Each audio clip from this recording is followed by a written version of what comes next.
lanjut ke ceritanya. Mari kita berdoa, semoga kita semua selalu dalam lindungan Allah Subhanahu wa Ta'ala. Dipanjangkan umur, disehatkan badan, dimudahkan rezeki, diberi kemudahan dan keberkahan dalam segala urusan. Amin amin ya Rabbal Alamin. Kita mulai ceritanya. Selamat mendengarkan. Suasana malam di Desa Limbangan. Udara terasa lebih dingin dari biasanya, meskipun bulan bersinar terang di langit. Desa itu tidak terlalu terpencil, masih ada jalan aspal yang menghubungkan ke kota terdekat, tapi suasananya tetap sunyi ketika malam tiba. Hanya suara jangkrik dan gesekan dedaunan yang terbawa angin. Dua pemuda berjalan di jalan setapak di tepi desa. Mereka baru saja pulang dari rumah seorang teman setelah menghabiskan waktu ngopi hingga larut malam. Aku bilang juga apa, Nafis? Harusnya kita pulang sebelum maghrib tadi, ucap Anton, suaranya terdengar sedikit cemas. Nafis terkekeh pelan sambil merogoh saku jaketnya untuk mengambil rokok. Takut cerita-cerita orang tua? Sudahlah, itu cuma buat nakut-nakutin anak kecil biar nggak kelayapan malam-malam. Nafis menghela napas panjang, matanya melirik ke arah kebun bambu di sisi jalan. Bayang-bayang gelap dari rumpun bambu bergoyang perlahan diterpa angin. Ia tahu cerita yang beredar di desa tentang sosok yang suka muncul di sekitar kebun bambu setelah matahari terbenam. Tapi Nafis selalu menganggap semua itu cuma mitos. Kamu lupa kejadian tahun lalu? Masih ingat masa Cep Jamet? Suara Anton menurun, hampir berbisik. Nafis berhenti sejenak. Nama itu cukup dikenal di desa mereka. Mas Acep Jamet, seorang pemuda yang ditemukan linglung di pinggir kebun bambu. Tubuhnya penuh goresan seperti dicakar, matanya kosong, dan sejak saat itu ia tak pernah bicara lagi. Bisa aja dia kesurupan atau apalah, gumam Nafis, meskipun nada suaranya tak setegas sebelumnya. Mereka melanjutkan langkah, tapi ada sesuatu di udara malam itu yang terasa ganjil, terlalu sepi. Tidak ada suara burung hantu atau kerik jangkrik lagi, hanya suara langkah kaki mereka di atas tanah kering. Anton melirik ke samping dan tiba-tiba berhenti. Fiis, kamu dengar suara itu enggak? Bisiknya pelan. Nafis memicingkan telinga. Di antara hembusan angin terdengar samar suara seperti bisikan, lirih dan pelan, seolah memanggil dari kejauhan. Dengar kan?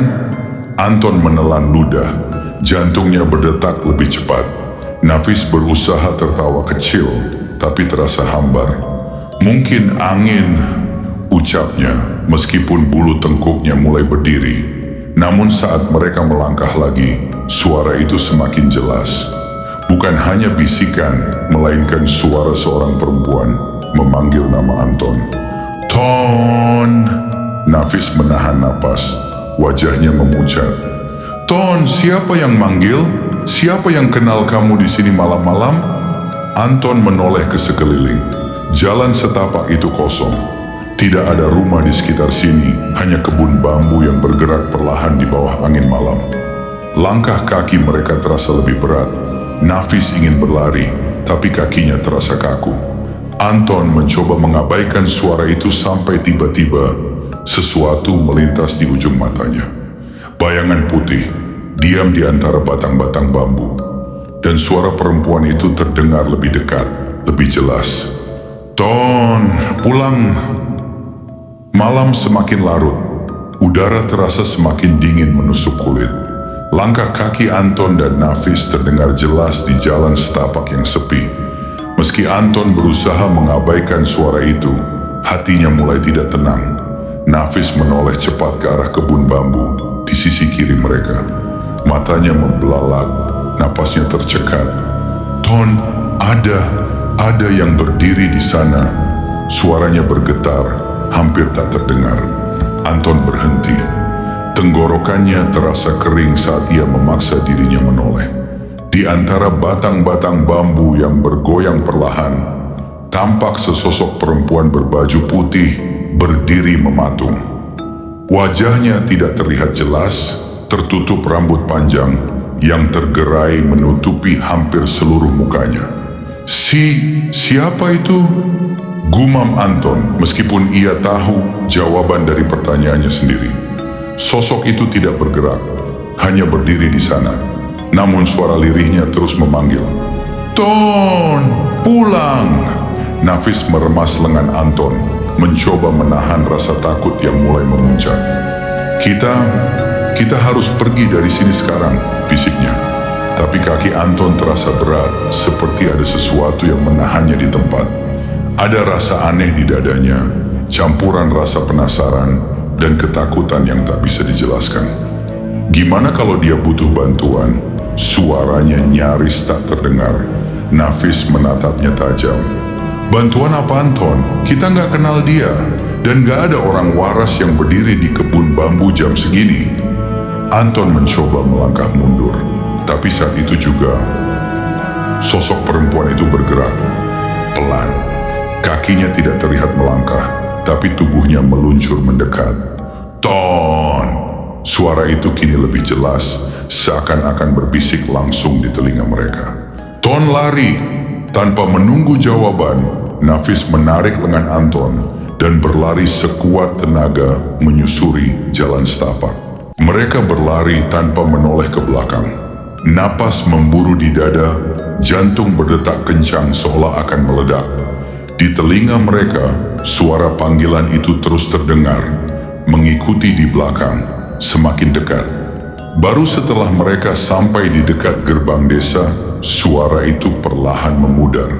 Nafis terhuyung, mencoba mengatur napas, sementara Anton berdiri membeku dengan wajah pucat.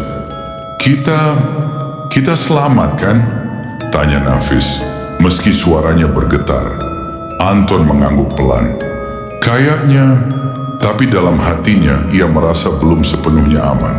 Ada sesuatu dari suara itu, cara perempuan itu memanggil namanya, yang terasa terlalu akrab. Malam itu mereka berdua tidak banyak bicara lagi.